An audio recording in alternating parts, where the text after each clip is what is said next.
Indies versus India. West Indies టీంని చూస్తుంటేనే balls గజ్జ గజ్జ వణుకుతున్నాయి.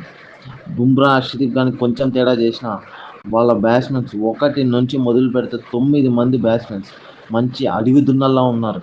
కొట్టడం స్టార్ట్ చేస్తే 300 పెడతారు స్కోరు. వాళ్ళు బ్యాట్ ఊపుతుంటే వచ్చే గాలి సౌండ్కే వణుకుతారు. అలాంటి టీం వెస్టిండీస్. కానీ ఇక్కడ ఫేవర్ ఏంటంటే వెస్టిండీస్ బౌలింగ్ ఏం పెద్దగా లేదు. అభిషేక్ శర్మ, సంజూ శాంసన్, ఇషాన్ కిషన్ వీళ్ళ ముగ్గురులో ఒక్కడు క్లిక్ అయినా మిగతా వాళ్ళతో కలిసి ఒక 200+ స్కోర్ అయితే పెట్టేస్తారు. రిమైనింగ్ ఓ రకంగా ఆడినా కూడా మన బ్యాటింగ్ కూడా అక్సర్ వరకు ఉంది కాబట్టి పర్లేదు. బట్ బౌలింగే ఎక్కడో తేడా కొడుతుంది మనది. బుమ్రా, అర్షదీప్ ఖచ్చితంగా కెరియర్ బెస్ట్ బౌలింగ్ వేయాలి.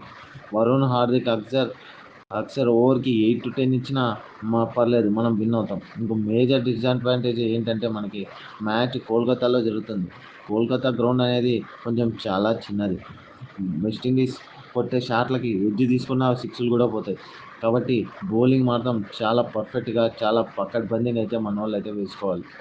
బ్యాటింగ్లో అభిషేక్, సంజు, ఇషాన్ మీదే ఆశలన్నీ ఉన్నాయి. చూద్దాం ఏం చేస్తారో. ఈ మ్యాచ్ ఖచ్చితంగా గెలవాలి. ఇండియా సెమీస్ అయితే వెళ్ళాలి.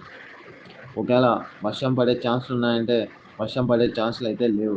ఒకవేళ బై మిస్టేక్ ఏమైనా వర్షం పడి మ్యాచ్ కానీ అటు ఇటు అయిందంటే వెస్టిండీసే సెమీఫైనల్ పోతుంది. కాబట్టి ఖచ్చితంగా ఇది డిసైడింగ్ మ్యాచే అవ్వాలి. ఖచ్చితంగా ఇండియానే విన్ అవ్వాలి. మీలో ఎంతమంది ఇండియా విన్ అవ్వాలనుకుంటున్నారో కామెంట్ అయితే చేయండి.